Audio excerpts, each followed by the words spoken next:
Saudara, Timnas Indonesia kedatangan 3 pemain baru kala menggelar latih pada hari kedua di Bali United Training Center. Beckham Putra, Justin Hubner, dan Calvin Verdong sudah tampak mulai bergabung bersama dengan 23 pemain lainnya. Total ada 26 pemain yang sudah bergabung dengan pemusatan latihan skuad Garuda. Beckham menjadi nama baru di skuad Timnas karena pemain yang baru saja mengantarkan Persib Bandung meraih back-to-back gelar Liga 1 belum pernah dipanggil ke Timnas senior. Pada pemusatan latihan hari kedua, sang pelatih Patrick Kluivert masih fokus untuk membenahi fisik pemain.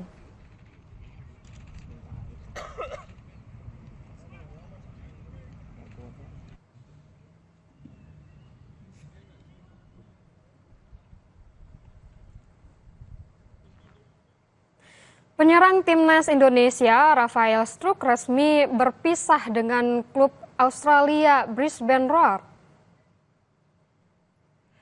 Brisbane Roar resmi mengumumkan tak akan memperpanjang kontrak Rafael Struijk. Struijk bergabung dengan Brisbane Roar dari ADO Den Haag sejak 16 September 2024 dan kontraknya berakhir pada 30 Juni 2025. Selama membela Panji klub asal Australia, penyerang 22 tahun hanya tampil 10 laga dengan total waktu 240 menit dan menciptakan 1 gol.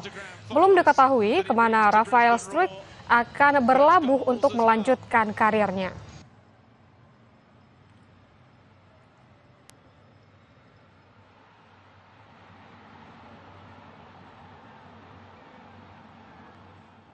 Saudara, DPR menyetujui permohonan naturalisasi terhadap 4 pemain tim nasional sepak bola putri Indonesia dalam rapat paripurna di gedung DPR Selasa pagi. Sehubungan dengan itu kami meminta persetujuan pada rapat paripurna Keempat ini. pemain timnas perempuan yang disetujui permohonan naturalisasinya adalah Felicia Victoria Dezu, Iris Joska Derowi, Isa Gusje Raps, dan Emily Julia Veredika Nahon. Persetujuan naturalisasi keempat pemain timnas perempuan ini diketok Wakil Ketua DPR Adis Kadir.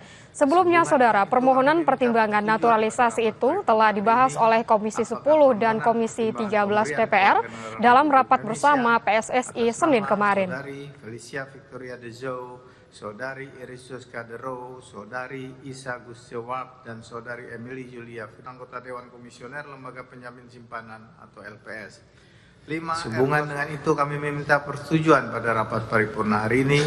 Apakah permohonan pertimbangan pemberian kewarganegaraan Republik Indonesia atas nama Saudari Felicia Victoria Dezo, Saudari Iris Joska Derowi, Saudari Isa Gusjewab, dan Saudari Emily Julia Veredika Nahon dapat disetujui? Terima kasih. Selanjutnya persetujuan tersebut akan ditindaklanjuti sesuai dengan mekanisme yang berlaku.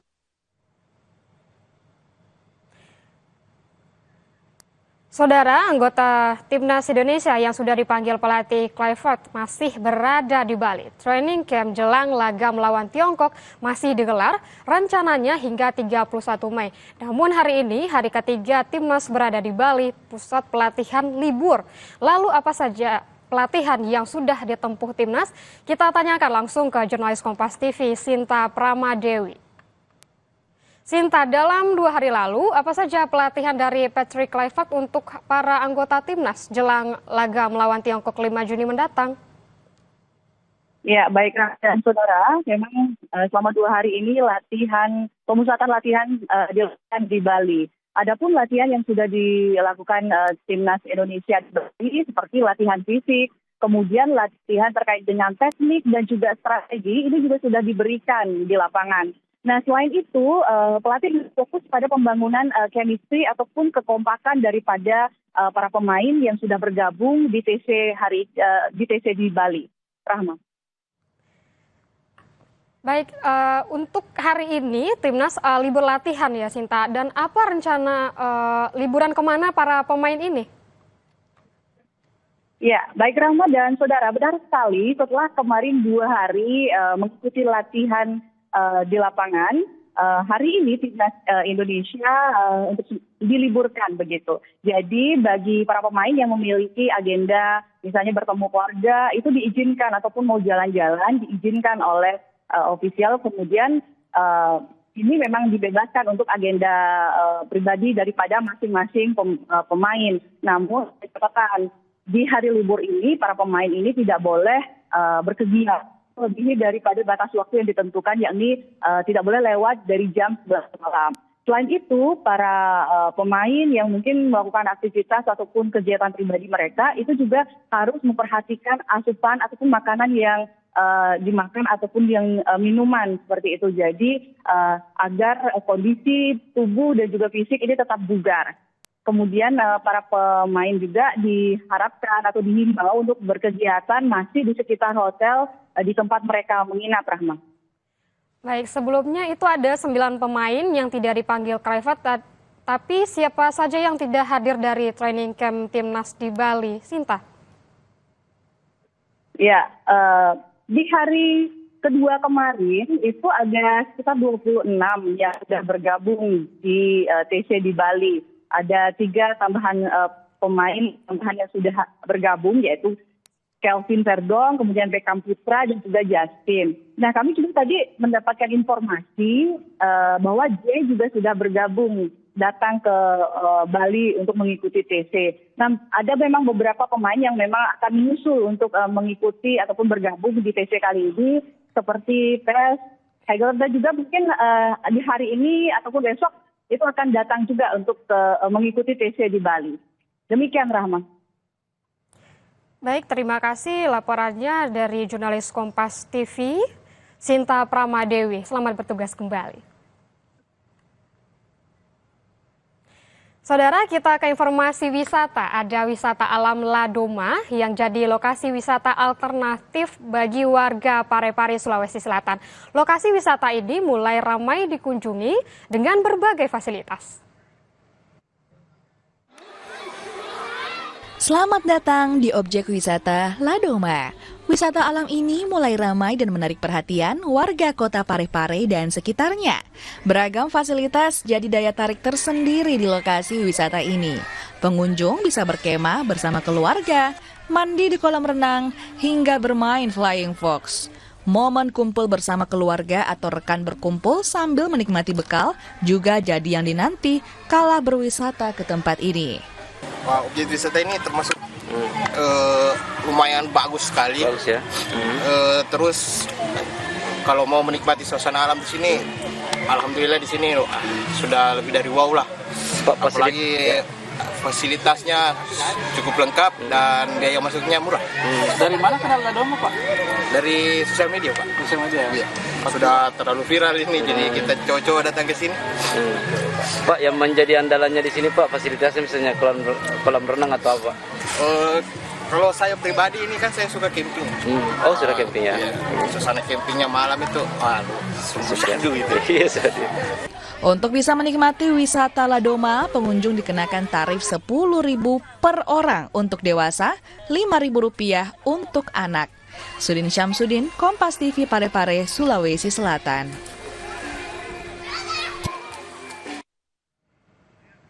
Ke informasi lain, Saudara, pisang, buah tropis yang melimpah di Provinsi Lampung, kini tak hanya dinikmati dalam bentuk segar. Lewat tangan kreatif pelaku UMKM, buah pisang diolah menjadi oleh-oleh yang diminati wisatawan.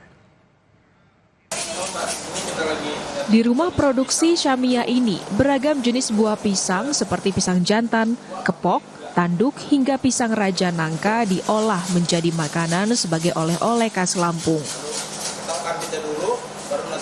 Mula-mula, pisang yang dikirim dari para pengepul dan petani dilakukan penyortiran guna mendapat pisang yang berkualitas, lalu diperam dan dianginkan selama 1 hari. Selanjutnya, pisang yang telah matang dikupas dan diiris tipis, yang lalu masuk ke tahap pencampuran adonan tepung dan digoreng setengah matang. Usai ditiriskan, pisang goreng langsung dikemas dan masuk ke lemari pendingin untuk selanjutnya dijual dalam bentuk pisang frozen. Mulyadi, selaku pemilik usaha Syamia oleh-oleh khas Lampung mengaku sejak tahun 2016, ia memulai usaha pisang bersama sang istri dari rumah, yang ternyata mendapat respons positif dari masyarakat luas. Ia sengaja memilih buah pisang sebagai ladang bisnis lantaran potensi pasokan yang berlimpah di Provinsi Lampung. Provinsi Lampung sebagai tiga besar penghasil pisang terbesar di Indonesia menjadi acuan kami untuk bisa memulai bisnis ini dan lebih serius lagi untuk mengembangkan bisnis olahan pisang ini. Ya, kita pilih pisang yang benar-benar berkualitas, ya, dari segi bentuknya, dari segi kesehatannya, dari segi kematangan buahnya itu memang kita perhatikan di awal. Jadi memang kita seleksi dari awal bahwa pisang-pisang yang kita olah ini adalah memang yang benar-benar yang terbaik dari kualitasnya. Gitu. Dea, selaku pembeli menyebut oleh-oleh khas Lampung yang satu ini dinilai praktis karena bisa langsung digoreng dan disantap bersama keluarga di rumah. Untuk harganya masih terjangkau sih Kak, ada yang 45 sampai 90 ribu, lumayan sih. Biasanya untuk oleh-oleh atau stok di rumah.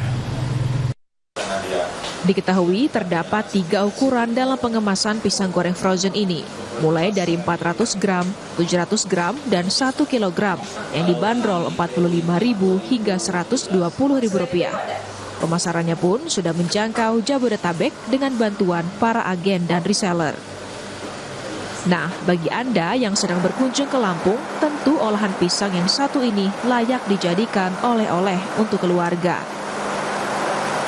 Hemalina, Rian Evinarta, Kompas TV, Lampung.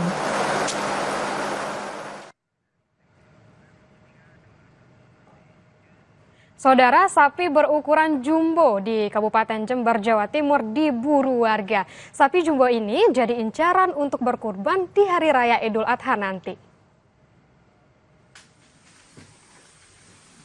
Sapi kurban berukuran jumbo salah satunya dijual di peternakan milik Alwi Al-Habsi di Desa Sukorambi, Kabupaten Jember, Jawa Timur. Menjelang Hari Raya Idul Adha, penjualan sapi jumbo naik 25%. Sekitar 10 hari menjelang Hari Raya Idul Adha, penjualannya sudah mencapai 103 ekor. Di periode yang sama tahun sebelumnya hanya 80 ekor. Sapi jumbo yang banyak dipesan berbobot 850 kg hingga 1 ton dengan harga Rp60 juta. Untuk tren tahun ini sementara yang laku itu yang jumbo-jumbo, dari sapi sampai kambing itu yang banyak diminati tahun ini, banyak yang jumbo. Jumbo itu antara berapa bobotnya? Estimasi 800 sampai 1 ton. Pemasaran sampai kemana enggak? Wilayah Jember dan kota-kota besar seperti Surabaya, Jakarta, Jawa Barat, Bandung. Pembeli memilih sapi jumbo atau limosin untuk kurban karena memiliki daging banyak, empuk, dan sedikit lemak. Mereka juga meyakini sapi kurban akan menjadi tunggangan saat melewati jembatan menuju surga. Saya memilih berkurban dengan ukuran jumbo karena untuk kepribadian saya, biar ibadah saya tuh memilih kurban yang terbaik. Sapi jenis apa ini Pak yang dipilih? Ini jenis limusin. Berapa beratnya ini Pak? Kisaran 900-an. Pembeli sapi jumbo mendapat fasilitas penitipan, perawatan, dan pemberian pakan hingga hari penyembelihan. Peternak juga menggratiskan biaya pengiriman ke lokasi pemotongan di area Kabupaten Jember. Hernawan Mustika, Kompas TV, Jember, Jawa Timur. Saudara, seorang pemuda di Kabupaten Jember, Jawa Timur menyulap lahan pembuangan sampah menjadi kebun bunga anggrek. Anggrek mudah dibudidayakan dan bernilai ekonomi tinggi. Kebun bunga anggrek ini milik Budi Sugiarto. Berada di atas lahan bekas tempat pembuangan sampah di lingkungan Liposos, Kelurahan Kaliwates, Kabupaten Jember, Jawa Timur. Bunga anggrek yang dibudidayakan jenis anggrek Dendrobium Raja Joas Keriting. Ada 1.000 lebih bibit bunga anggrek yang tumbuh subur. Anggrek Dendrobium Raja Joas Keriting mempunyai karakter berbeda dengan jenis anggrek lainnya, yakni tahan panas dan tak memerlukan banyak air. Media tanam menggunakan serabut kelapa dan pohon pakis. Tumbuh hingga 2 meter dengan daun berjajar dari tangkai bawah dengan ujung dipenuhi bunga. Setiap tangkai bunga bisa mencapai 20 kuntung, berbentuk keriting, dan mampu bertahan hingga 150 hari. Uniknya dalam satu pohon mempunyai ragam warna, mulai dari ungu, toska merah, kuning, dan putih. Anggrek Dendrobium Raja Joas keriting lebih mahal dari jenis anggrek lainnya, yakni Rp25.000 untuk bibit berukuran kecil dan Rp5 juta untuk yang tumbuh dewasa. Di nilai ekonomi di anggrek untuk yang perlu kita ketahui bahwa anggrek ini mulai dari kecambah saja itu sudah berpotensi jadi nilai ekonomi. Naik ukuran sedikit jadi seedling, jadi misalkan contoh seperti ini sudah memiliki nilai ekonomi yang tinggi daripada bunga-bunga lain. Segini, ini harganya sudah bisa 25.000. Bahkan bisa lebih tergantung dari ID. Itu yang membuat kita perlu melirik usaha anggrek ini untuk kita tekuni.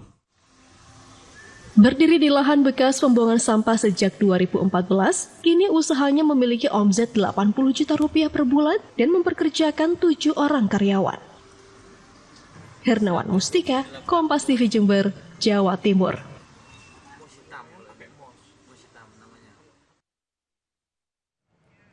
Saudara, kami akhiri Kompas pagi hari ini. Saya Rahma Piliang. Dan saya Nanda Aprilia. Terima kasih atas waktu Anda. Selamat beraktivitas. Sampai jumpa.